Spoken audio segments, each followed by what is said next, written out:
여러분 그 코로나 때문에 거의 2달간 온라인 예배가 진행되어졌고, 그리고 4월 12일부터 갈릴리 예배가 2부 체제로 진행되었다가 이제 드디어 오늘 한 자리 함께 모이게 되었는데요. 정말 하나님께 감사하고요. 또 이 자리를 잊지 않고 오신 여러분들 진심으로 환영합니다. 하나님께서 오늘 우리에게 또 특별한 은혜 주실 줄 믿습니다.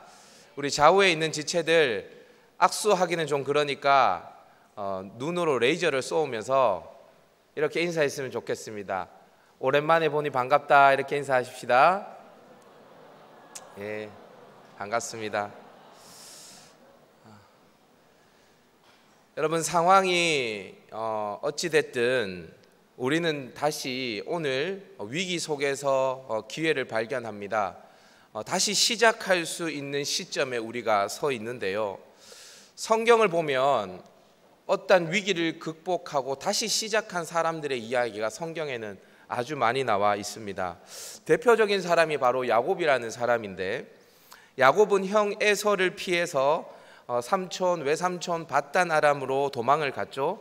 그리고 나중에 거기에서 오랜 시간을 버티고 고향으로 돌아오게 됩니다. 이때 베델로 올라갑니다. 원래 이 야곱이 도망갈 때 베델에서 하나님을 만났거든요. 그런데 다시 돌아와서 베델로 올라갑니다. 그때 올라갈 때 자신들에게 있는 모든 우상을 제거하고요, 베델에서 하나님께 제단을 쌓고 예배하게 되어집니다. 하나님은 그곳에서 베델에서 다시 야곱에게 언약을 확인시켜 주시고 그의 이름을 이스라엘이라 부르십니다. 야곱 자신이 누구인지, 그리고 그 야곱을 통해서 하나님께서 무슨 일을 하실지 베델에서 하나님께서 다시 확인시켜 주신 것입니다. 성경을 보면 가장 어두운 시대가 언제냐면 사사시대입니다. 자기의 소견에 옳은 대로 행했던 시대, 하나님을 알지 못하고 하나님이 행하시던 일들도 알지 못했던 시대가 바로 이 사사시대입니다. 그런데 이 사사시대에 막을 내린 사람이 누구냐면 바로 이스라엘의 지도자 사무엘이었습니다. 사무엘은 이스라엘을 개혁하면서 미스바에 이스라엘 백성들을 다 모읍니다. 이방신을 제거하게 하고 여호와께로 돌아오게 하죠. 그 미스바에서 이스라엘은 하나님의 백성이고 이스라엘의 하나님은 여호와 하나님 한 분뿐임을 확인시켜 줍니다. 세월이 지났습니다. 수많은 왕들이 등장했습니다. 그러나 오랜 시간 동안 유다 백성들은 하나님을 떠나서 불순종했죠. 이에 유다는 바벨론에 의해 망하게 되어지고 포로로 끌려가게 되어집니다. 70년이라는 세월이 지났습니다. 드디어 하나님의 언약대로, 예레미야의 예언대로 포로의 신분에서 귀환을 하게 되어집니다. 이렇게 예루살렘으로 돌아온 유다 백성들을 다 모아놓고 학사 겸 제사장인 에스라가 성경을 펼칩니다. 그리고 성경 속에 자신들이 누구이며 누구를 섬겨야 하는 존재인지를 이 성경을 통해서 이스라엘 백성들에게 다시 확인시켜 주죠.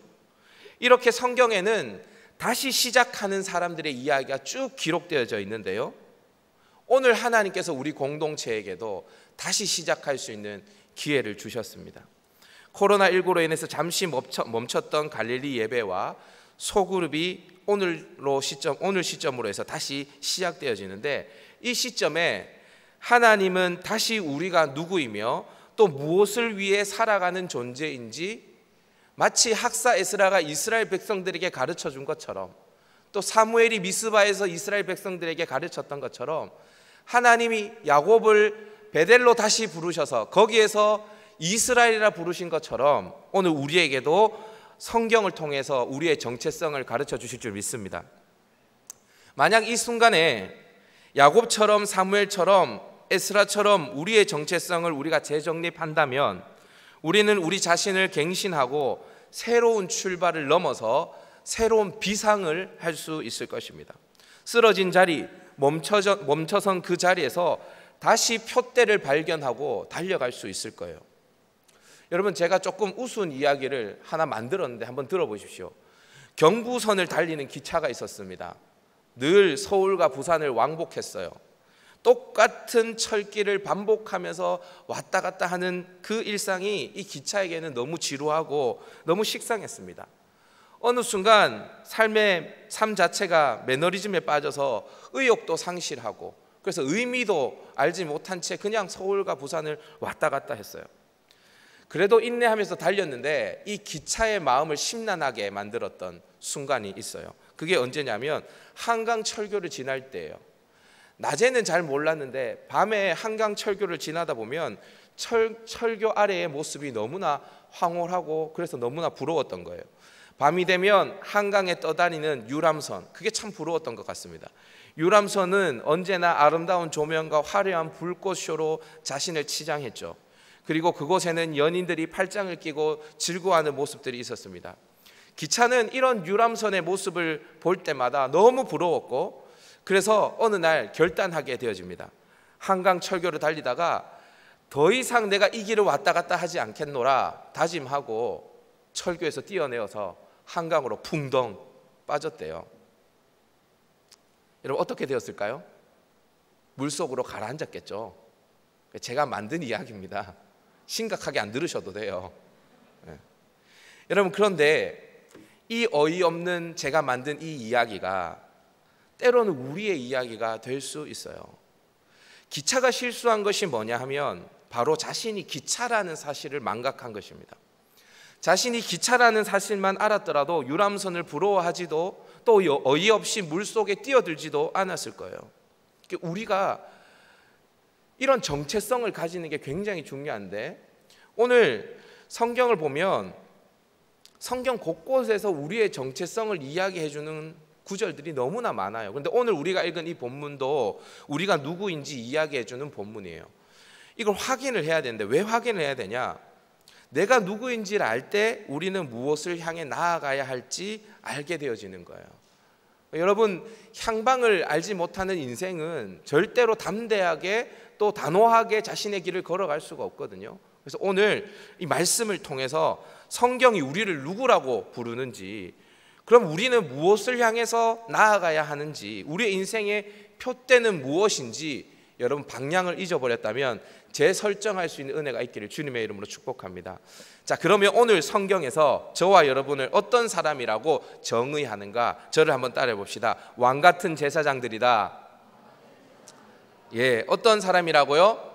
왕 같은 제사장. 그냥 제사장 아니에요. 왕 같은 제사장이에요. 자, 오늘 본문 9절 상반절 말씀을 여러분들이 한번 읽어 주십시오. 9절 상반절 시작.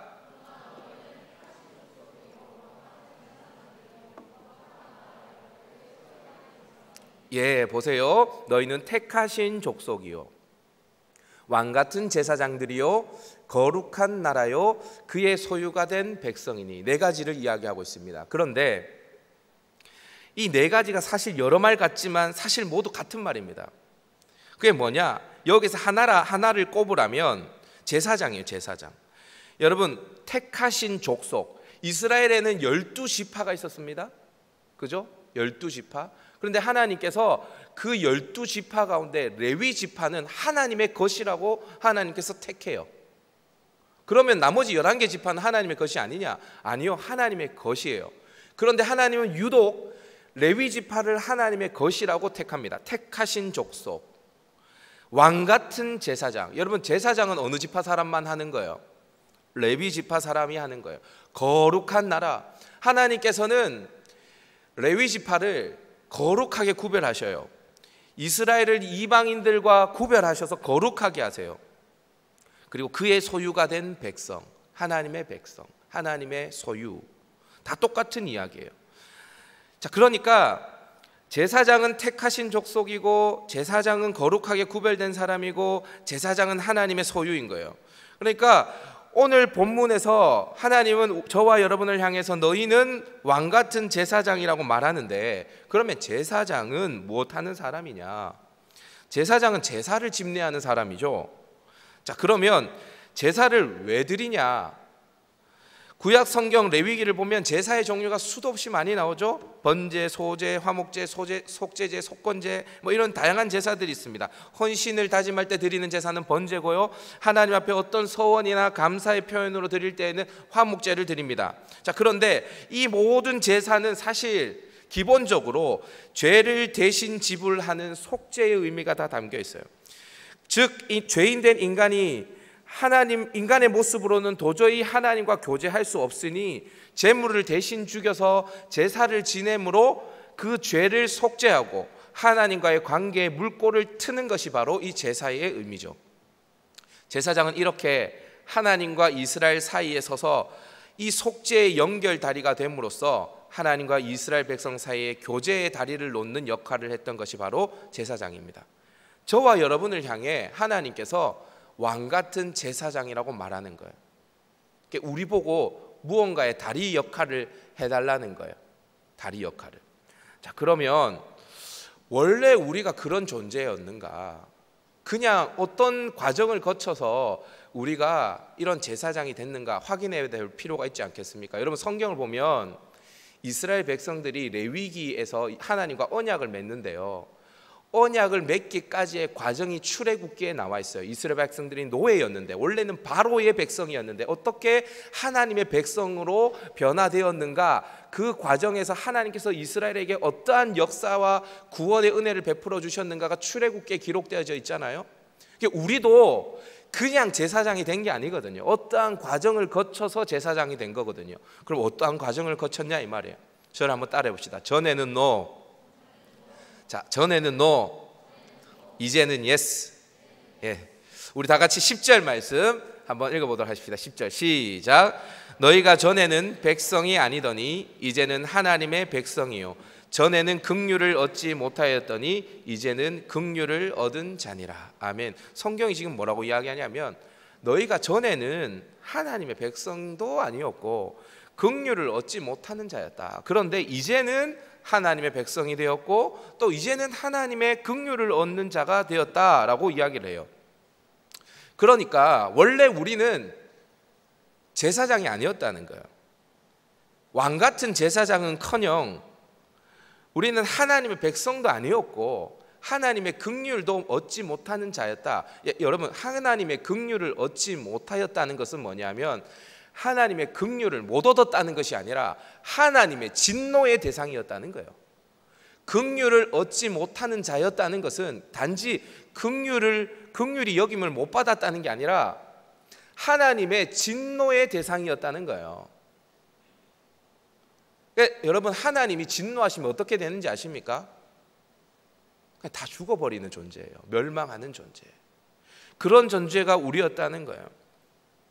자, 그러면 어떻게 하나님의 백성이 아니었던 우리가 하나님의 백성이 되었고 하나님의 진노의 대상이었던 우리가 하나님의 긍휼의 풍성함을 받아서 왕같은 제사장이 되어줄 수 있었는가? 이 이야기를 성경을 통해서 한번 확인을 해봤으면 좋겠어요. 사실 오늘 우리가 읽은 이 본문과 신약 성경과 비슷한 말씀이 구약 성경에도 있습니다. 우리 다 같이 자막을 통해서 출애굽기 말씀을 한번 읽어볼까요? 시작. 세계가 다 내게 속하였나니 너희가 내 말을 잘 듣고 내 언약을 지키면 너희는 모든 민족 중에서 내 소유가 되겠고 너희가 내게 대하여 제사장 나라가 되며 거룩한 백성이 되리라. 아멘. 방금 읽은 이 말씀은 이스라엘 백성들이 출애굽의 과정을 통해서 시내산에 도착했을 때 하나님께서 이스라엘 백성들에게 주신 말씀입니다. 이스라엘 백성들에게 하나님은 너희가 내 언약을 잘 지키면 복을 주시겠다고 약속하시죠. 그 복이 뭐냐 하면 제사장 나라가 되고 내 소유가 되고 거룩한 백성이 될 것이라는 것이었습니다. 그리고 이스라엘 백성들은 이 언약의 말씀을 잘 지킬 것이라고 약속을 했죠. 맹세를 했습니다. 하나님은 이스라엘 백성들이 이 하나님의 언약을 잘 지켜서 복을 누리기를 원하셨습니다. 이렇게 하나님께서 이스라엘이 복을 누리기를 원하셨던 것은 단지 이스라엘만을 위한 것이 아니었죠. 성경이 이렇게 이야기하지 않습니까? 세계가 다 내게 속하였나니. 이 이야기를 먼저 깔고 하나님이 언약을 맺으십니다. 세계가 다 하나님께 속하였음에도 불구하고 하나님을 하나님으로 인정하지 않는 열방의 세계의 수많은 민족들이 그 당시에 있었습니다. 지금도 마찬가지죠. 그죠? 하나님은 이들과 하나님 사이를 화목하게 하는데 이스라엘이 제사장 나라가 되어줬으면 하는 마음이 있었던 것입니다. 하나님이 이스라엘을 모든 민족 중에서 특별히 하나님의 소유로 삼으시고 그들을 제사장 나라 되게 하시고 거룩한 백성이 되게 하신 것은 그들을 통해 이루고자 했던 하나님의 큰 그림이 있었던 거예요. 아마도 하나님께서는 이런 그림을 그리셨을 겁니다. 아마 이런 밑그림을 그리셨을 거예요. 자, 들어보세요. 하나님이 이스라엘을 하나님의 백성으로 택하십니다. 그리고 그들에게 언약을 주십니다. 이 언약에 이스라엘이 순종을 합니다. 그러면 하나님이 복을 주시겠죠. 이들에게 얼마나 주시냐? 들어와도 복을 받고 나가도 복을 받을 정도로. 그러면 아마 열방의 수많은 민족들이 이스라엘을 바라보면서 부러워하겠죠. 시기하겠죠. 의문을 가질 것입니다. 그러면서 왜 이스라엘이 이러한 복을 누리는지 그 이유를 찾을 거예요. 아무리 찾아봐도 이스라엘에 특별한 이유가 없는데, 이스라엘이 하나님을 섬기는 거예요. 이스라엘의 주인이 하나님인 겁니다. 이스라엘의 왕이 다윗이 아니라 솔로몬이 아니라 이스라엘의 왕이 하나님인 거예요. 이걸 보고 열방이 우리도 하나님을 섬겨야 되는 거구나, 이런 큰 그림을 하나님께서 그린 거죠. 그런데 불행하게도 이 밑그림대로 그림이 완성되어지느냐? 아니죠. 밑그림과는 전혀 다른 방향으로 그림이 엉망진창이 되어집니다. 이스라엘 백성은 언약에 순종하기보다 적극적인 불순종으로 복이 아니라 저주를 충만히 받습니다. 어느 정도로 받냐면 들어가도 저주를 받고 나와도 저주를 받는 정도로 저주를 많이 받아요. 하나님과 화목하게 만들어야 할 이방의 수많은 나라들에게 도리어 압제를 당하게 되어집니다. 그리고 그들을 통해서 부숴버려야 할 이방의 수많은 우상들에게 머리를 조아리면서 그들을 섬기게 되어집니다. 이러한 실패의 세월을 하나님께서 얼마나 보내시고 얼마만큼의 세월을 인내하시냐? 1000년이 넘는 시간 동안. 여러분, 누군가를 1000년이 넘게 사랑해 봤어요? 여러분, 예전에 제가 저희 아내를 짝사랑할 때 이승환의 1000일 동안이라는 노래가 있었습니다. 1000일 동안 기다렸었나 혹시 제가 저희 아내를 1000일 동안 사모했었거든요. 여러분, 한 여인을 1000일 동안 혼자 사랑하는 것도 고통스러운 일인데요, 하나님은 이스라엘을 1000년이 넘는 시간 동안 사랑했어요. 그렇지만 이스라엘은 호세아의 아내 고멜처럼 이방신을 섬기고 영적인 간음 상태에 빠져 있었죠. 사사시대를 거치고 통일왕국시대, 분열왕국시대, 바벨론 포로시대, 귀환시대를 모두 거쳐도 이스라엘은 제사장의 역할을 조금도 감당하지 못했어요. 하나님의 이 1000년의 사랑이 수포로 돌아가려고 하는 그 순간에 하나님께서 다른 밑그림을 그리기 시작하십니다. 그게 뭐냐 하면 우리 자막을 통해서 한번 읽어봤으면 좋겠는데요, 말라기 말씀입니다. 다 같이 말라기 1장 11절 말씀 시작. 만군의 여호와가 이르노라, 해 뜨는 곳에서부터 해 지는 곳까지의 이방 민족 중에서 내 이름이 크게 될 것이라. 각처에서 내 이름을 위하여 분향하며 깨끗한 제물을 드리리니 이는 내 이름이 이방 민족 중에서 크게 될 것임이니라. 아멘. 왜 이런지 아세요? 사단은 우리가 함께 예배드리는 걸 싫어해요. 그래서 음량을 통해서 장난치를 하는 것 같은데, 사단아 물러갈지어다. 자, 여러분, 말라기는 성경을 좀 아시는 분은 대답을 한번 해보세요. 구약 성경에 제일 앞에 있어요, 제일 뒤에 있어요? 말 제일 뒤에 있죠. 제일 뒤에 있어요. 그러니까 이 성경, 물론 그 성경의 기록 연대가 성경 순서대로는 아닙니다. 여러분 착각하시면 안 돼요. 창세기는 제일 먼저 기록되어졌고 출애굽기가 그다음 기록되어졌고 이런 거 아닙니다. 그렇지만 말라기는 구약 성경 제일 뒤에 있어요. 이 말은 뭐냐면 구약 성경 중에 연대기적으로 기록 연대기가 거의 가장 뒤편에 있다는 거예요. 자, 그런데 하나님께서 아담으로부터 해서 노아의 후손 중에서도 셈의 후손 중에서도 아브라함의 후손 중에서도 에서가 아니라 야곱, 이삭, 그리고 이스마엘이 아니라 이삭의 후손 중에서도 에서가 아니라 야곱의 후손 중에서도 유다, 쭉쭉쭉 해서 다윗의 후손으로 이스라엘 백성들의 역사를 진행시켜 가시는데, 근데 이스라엘 백성들이 다 하나님을 택하지 않고 이방신을 섬긴단 말입니다.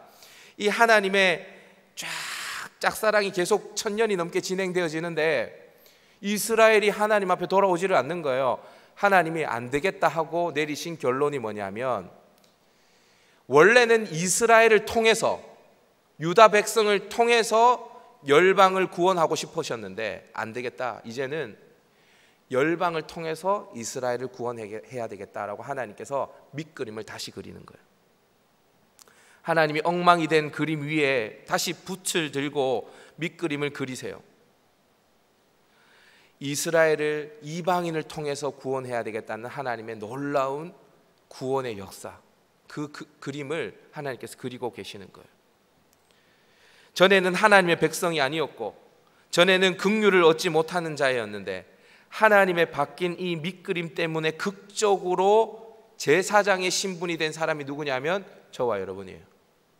우리는요, 하나님 알지 못했어요. 우리는 하나님의 자녀라고 불림을 받을 자격이 전혀 없는 자들이죠. 하나님의 진노의 대상이었죠.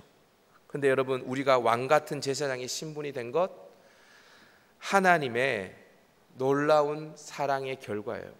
여러분 잘 기억하십시오. 그냥 우리가 제사장이 된 게 아닙니다.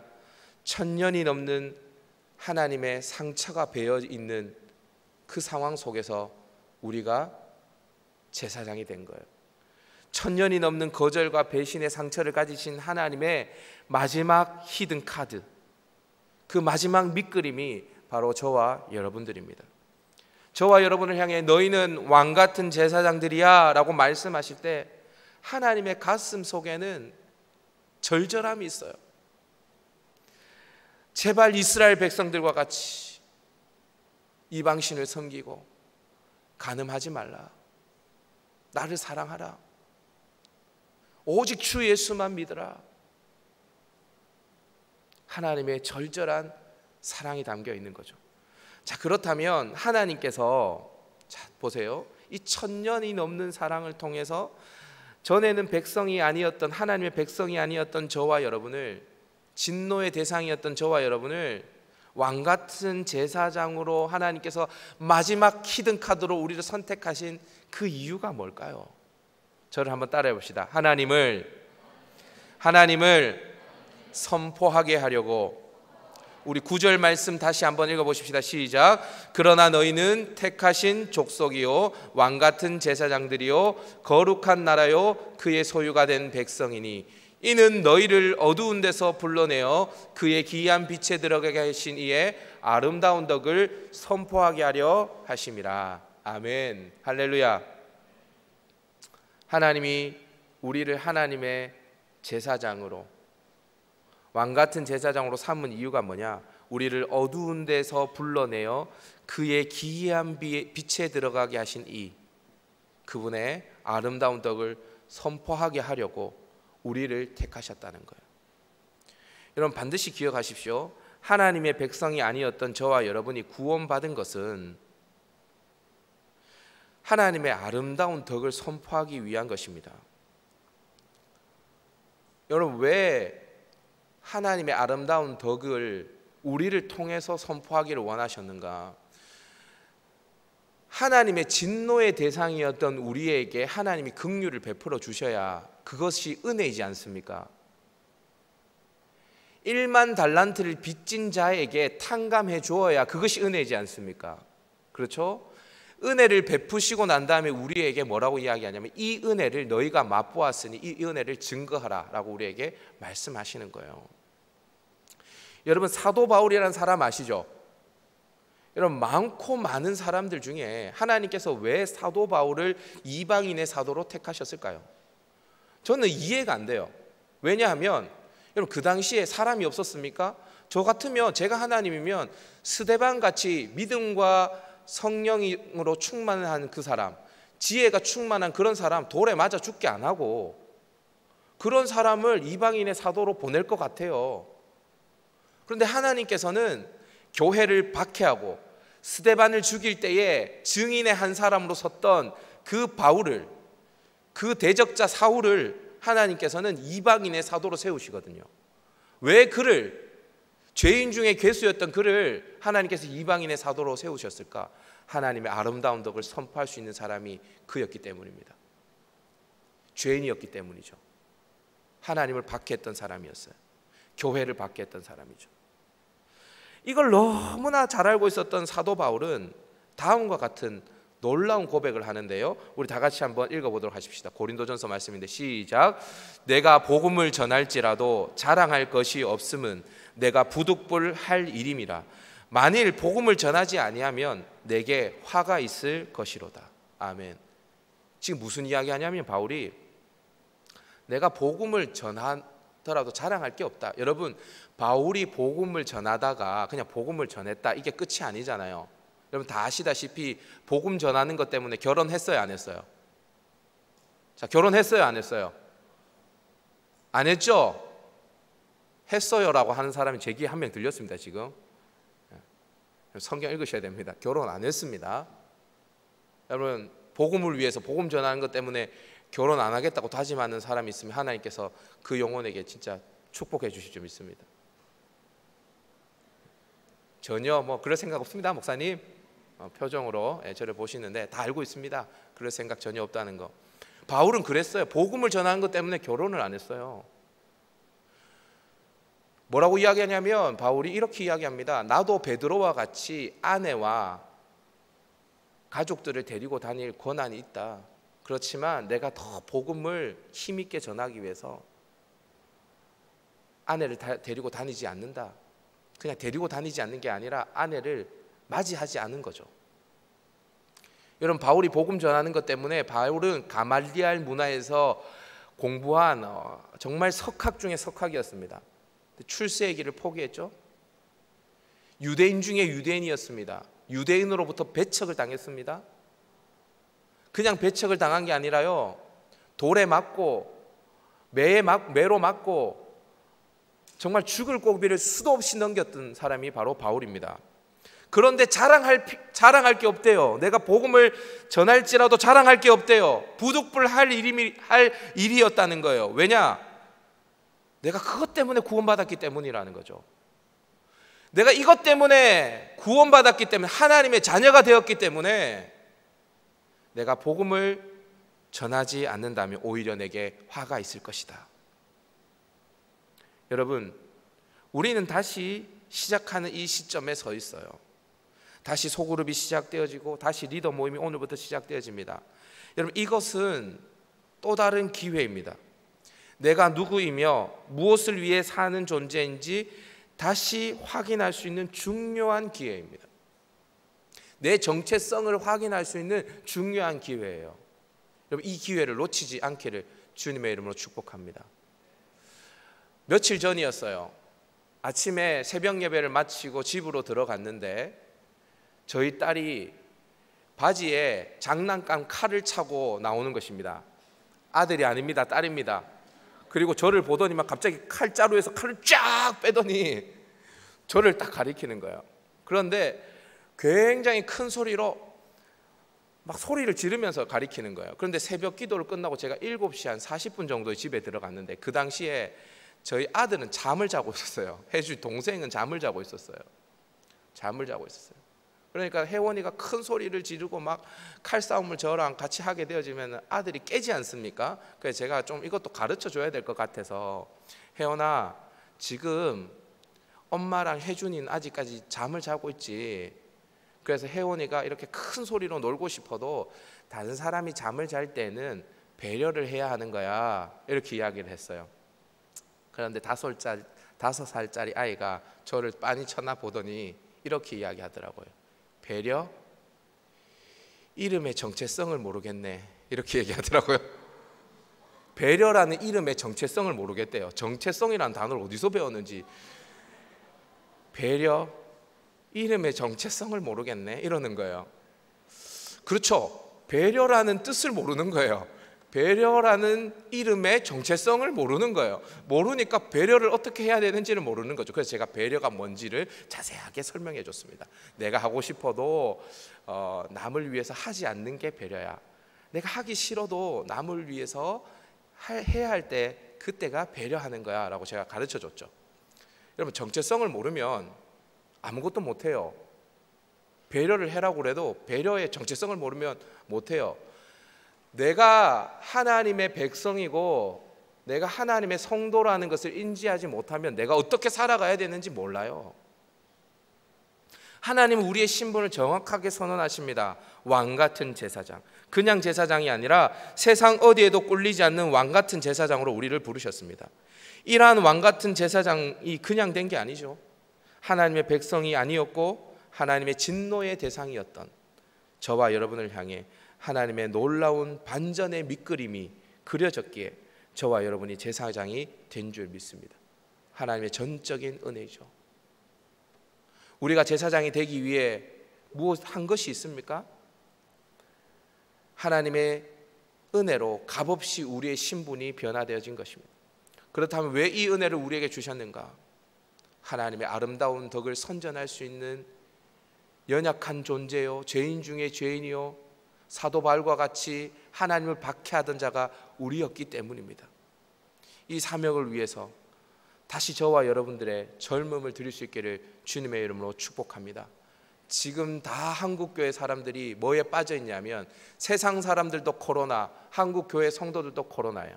그 이슈 안에 다 함몰되어져 있습니다.